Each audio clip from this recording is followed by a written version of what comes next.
Okay,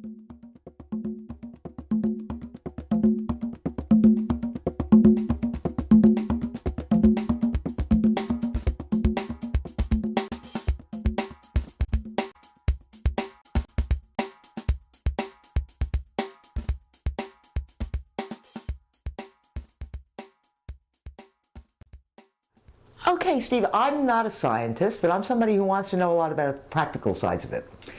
And I was listening to you much earlier, and you were talking about the thorium community, and you were mentioning how international it is and how diverse it is. And later on, I heard you talk about a lot of the experiments being done in Japan. The one word I didn't hear was the word China. And I can't imagine a subject of this nature not bringing China in. So what is the story with China when it comes to thorium? Are they allies? Are they competitors? Are they opponents? Bring China into the picture for me. They're all three. They are allies, they are competitors, they are opponents. China is a bizarre case. Right now, here in the United States, it's illegal to do what I want to do, so I can't do it. China. What is it you want? I want to mess around in my lab right here. I want to get the world's first molten salt reactor going. And what is illegal about that in the United I States? can't touch the thorium. I can't use thorium as a fuel. No national laboratory will support me to do the nuclear work on their campus. Can't do any of it. Because it's a radioactive material. Right. It's radioactive, but for a host of political reasons that have nothing to do with the thorium part. China, on, I believe, January 26th of 2011, publicly announced that they are dedicating $5 billion toward thorium molten salt research. Okay, molten salt research in general and thorium molten salt research in particular. Right now, they are working with Westinghouse in China to work on molten salt cooled reactors. In other words, use the molten salt not as the fuel like I was talking about before, but just merely as the working fluid, just to transfer the heat, because it's a great heat transfer medium. So that's maybe good, okay? The bad is, and the ugly, is that because there's no work going on here in the United States, there can't be. And there isn't for political, very, very political reasons. I will ask you to explain those political I will, reasons. and I'm grudgingly going to, I'm grudgingly going to answer you. They are going to use our own patent office against us. They are going to file the intellectual property here at the United States Patent and Trademark Office down in Washington, D.C., and they are going to lock up what could be a nascent and perhaps burgeoning industry here in the United States. And we won't be able to touch it. But you said they're partnering with Westinghouse, which is an American company. Sure. Okay, sure. And how is that going? So now basically, you've basically given carte blanche to Westinghouse to work with the Chinese and have a lock on it. That is not American ingenuity. That is not American competition. I have no idea what Westinghouse is going to do with it. What if Westinghouse is going to do nothing and not do it here because the political liability is too great? I have no idea. The problem is I don't have the choice and I don't have the option. And what I do see is I see a very big country like China who has a hell of a lot of money and owns a hell of a lot of our debt and can come right here to United States soil and lock it. But lock what up? The energy market? Lock up the intellectual property. Let's say they lock up the intellectual property. Sure, let's say they lock up the intellectual property. Worst case scenario, okay? They will want to sell things here. Yes. And they will take the profits home. That's what we're worried about.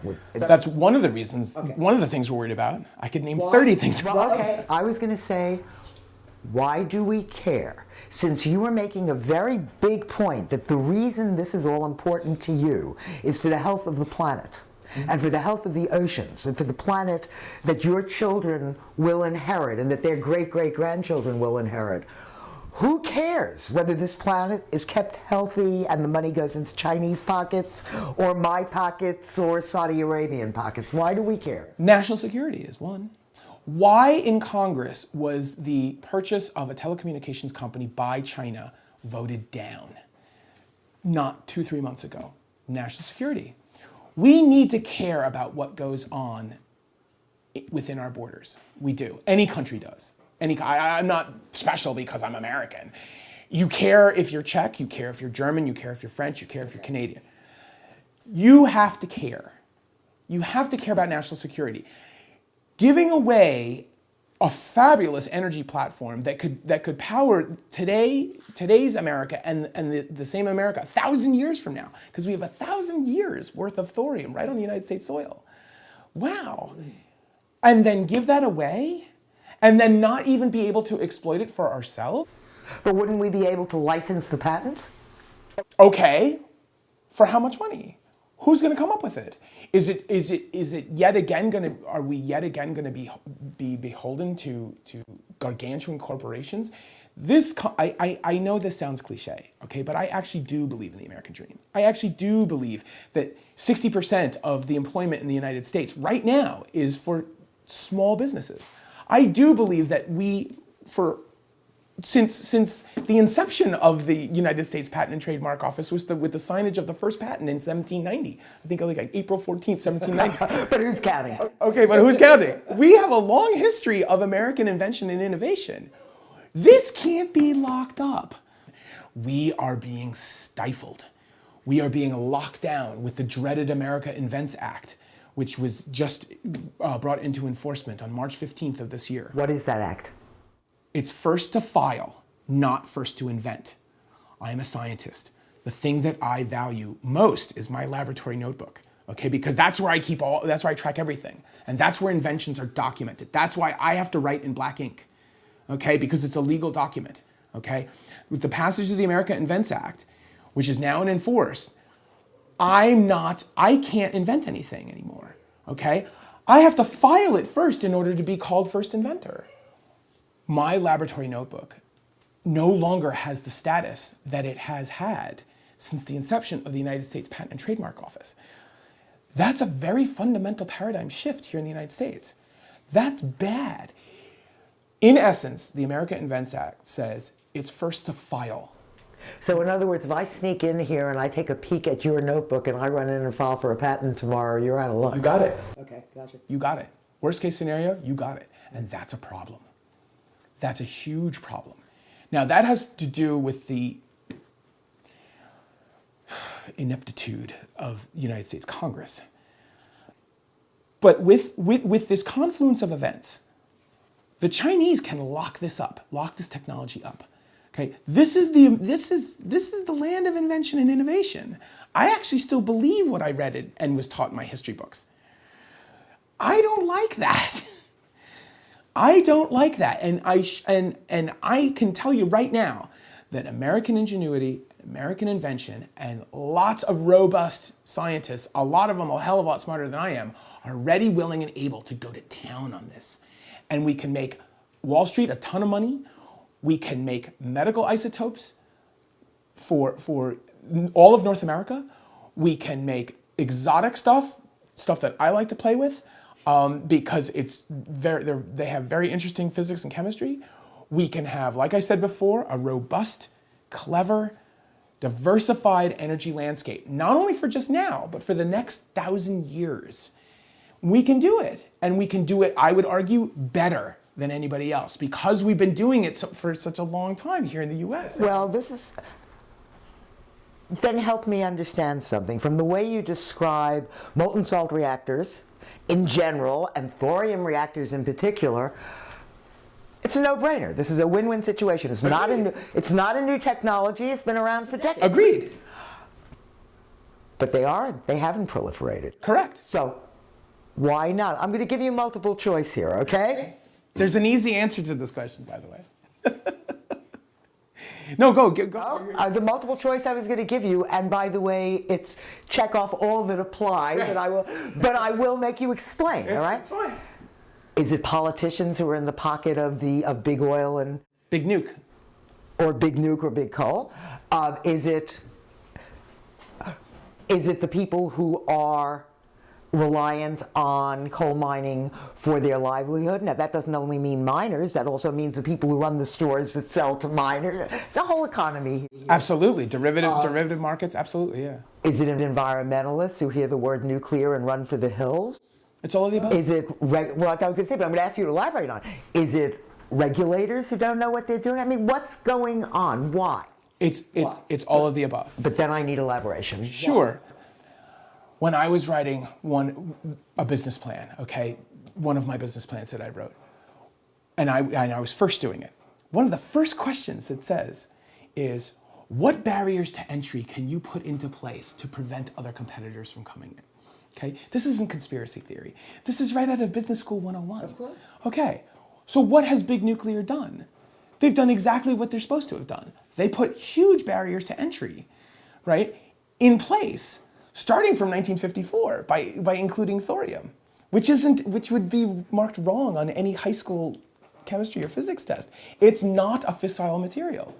It's merely fertile. So we even have a fundamental simple science mistake in the 1954 Atomic Energy Act.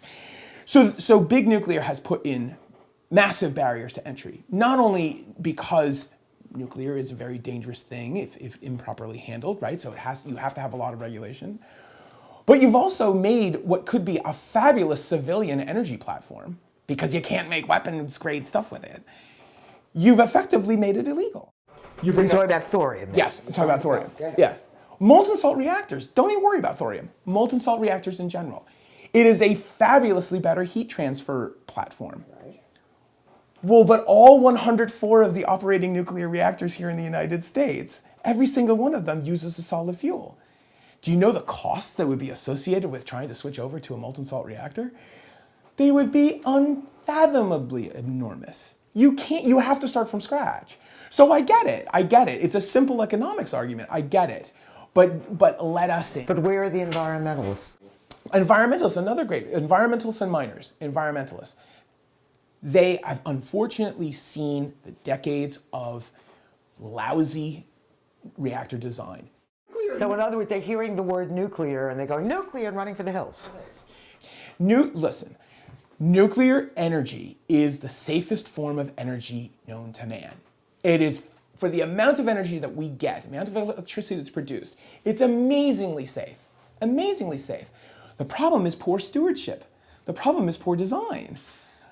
Right? So we get boatloads of very, very clean, extraordinarily safe energy, okay, out of it. The problem is that through the confluence of events, history, the Cold War, all the other jazz, we've got lousy design and lousy thermodynamics transfer. So when you talk to an environmentalist, all they do is they get freaked out about the waste. Yes, the waste is a problem, but open your eyes. Because with thorium, the waste isn't a problem. Correct. But you often, like you just said, you can't get past the nuclear. The moment you mention the word nuclear, the environmentalists run for the hills. Look at the Sierra Club. The Sierra Club is still ardently anti-nuclear. Now, we have very, very good people like Dr. Alex Canera out on the West Coast trying to change that. He's trying to change that attitude on the part of the Sierra Club. But it's really hard to do it. You mentioned the coal miners. Coal is getting screwed because coal is now more expensive than natural gas. And the coal miners have been duped into this nonsense that they're blaming Obama, or I don't care who to blame. Don't blame it. Blame dollar signs. It's now cheaper to do natural gas than it is to do coal, period. To extract it or to burn it? Burn it. Everything. All of it. With the advent of horizontal drilling and fracking, right, hydraulic fracturing, with the advent of these technologies, it is now cheaper to, per BTU, or however you want to measure the energy, it is now cheaper to burn natural gas than it is to burn coal. That's the bottom line. There's no conspiracy theory, there's no Democrats. That's been true for a while, yeah. Yes, it has. So now, deregulate thorium, create the thorium bank like John Kutch and Jim Kennedy are trying to do, have a safe place to put the thorium. There's nothing to worry about, okay, about the thorium, okay? But have a safe place if you're going to worry about something that is so mildly radioactive. Bananas are actually more radioactive than the thorium. I don't know if you knew that, but the potassium-40 isotope in the banana is actually more radioactive than the thorium. I just ate one. Right. Yeah, right. You just ate a radioactive substance. And you let me do it. What kind of... Right before you did. Put the thorium in a bank, just like John Kutch and Jim Kennedy are trying to do. By doing that, you unlock the thousands and thousands of metric tons of rare earth elements that are allowed here in the United States. Do it. Guess what? Those coal miners know how to mine. Guess what? if there's boatloads of jobs in Idaho where there happens to be a huge concentration of rare earths, or in North Carolina where there are alluvial rare earths, or in Florida where there are beach sands of rare earths, anywhere in the country, they'll go mine it. Wow, that's great work. Wow, it's mining work. Wow, you see what I'm saying? It's like, but I'm going to have to take it on faith because I don't know very much about mining. Are you telling me that the skill set needed to mine coal is the same skill set as the it's similar. It's not are we talking transferable? Because yes, absolutely. Because as much as without massive retraining, that it actually no. I mean, it's basic. I'm not a miner, but it's basically the same equipment. You're either stripping because of veins, or in the alluvial case, you're taking it off the surface, or like in the hills of North Carolina, like at the base of the Appalachian Mountains.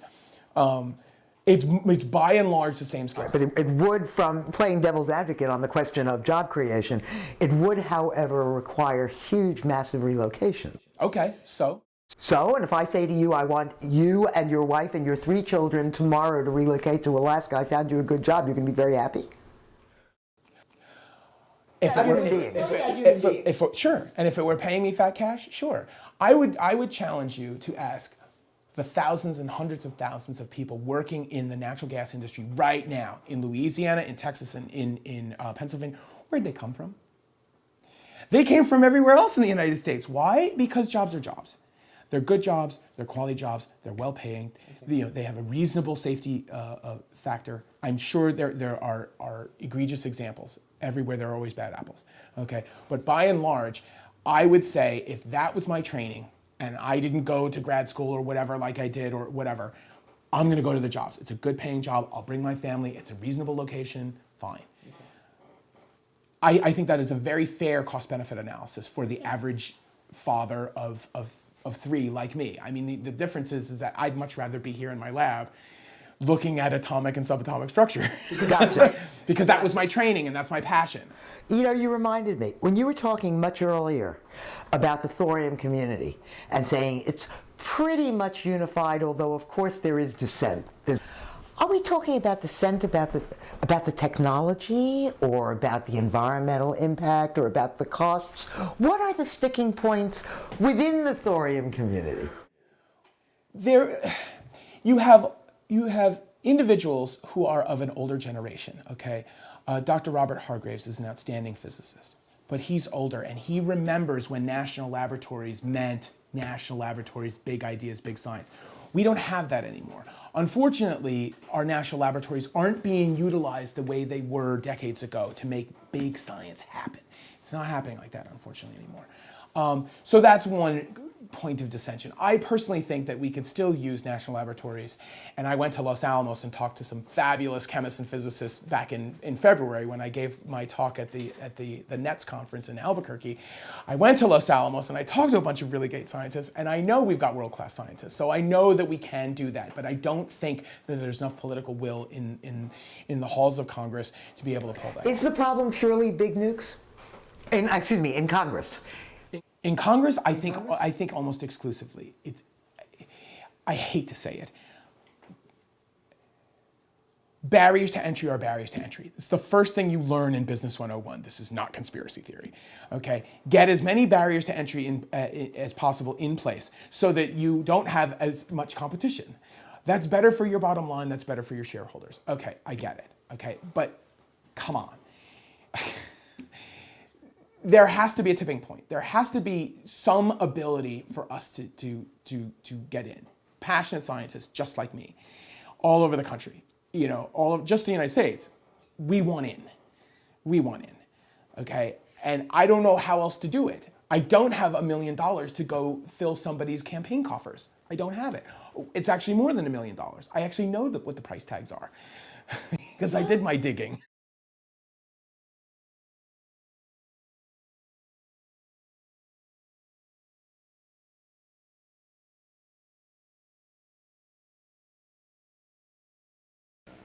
I'm going to start with a story. It's a story that we've all been involved with, along with every other form of life on this planet for billions of years. And it's the story of how thorium has sustained and nurtured life on this earth. The thorium within our planet, along with uranium and potassium, releases heat that keeps our Earth's core molten, which helps generate the magnetic field through a complex process that many engineers and scientists have tried to explain to me, and I still don't understand. But I'm glad it's there because, as an old NASA guy, it does this important role of deflecting the solar wind, which would otherwise strip our atmosphere off. We don't like that. It also helps generate the heat that drives volcanism, which leads to plate tectonics and the recycling of carbon in the Earth. And so we get to enjoy this lovely, green, fertile, inhabitable planet thanks to the blessings of thorium. And I tell this story to people, and sometimes they can scarcely believe it, but it is an amazing story, and I appreciate Kim Johnson, who helped turn me on to what thorium has done to sustain our planet.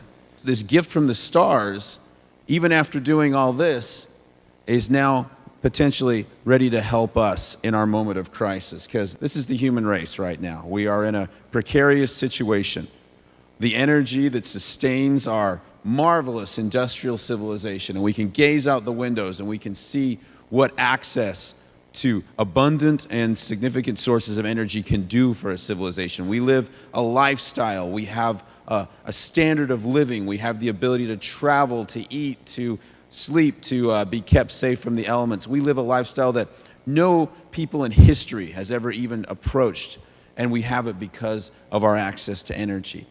But our access to energy has risks attached to it going forward in the future. If we want to have an industrial society, we can't continue to base it almost entirely on the use of fossil fuels. Not only the risk of fossil fuel depletion, but also the risk to the environment due to the accumulation of carbon dioxide in the atmosphere, due to pollution, spreading of mercury from burning coal. This isn't a sustainable solution. It's not a sustainable way of living. And just looking at the scale of what we do with fossil fuels, natural gas, coal, oil, the pollution associated with it, the risks to global climate change, we sense intuitively that this is not a way that we can continue to go forward. There's a lot of people who think that this is the answer, that it's going to be natural energy flows like wind and solar power. Those energy flows are conceptually very attractive because they seem infinite, they seem abundant, and indeed on the scale of human existence they are essentially infinite. But they're intermittent, and they're also very diffuse. They do not have the ability to concentrate energy production in a small volume like more dense forms of energy do.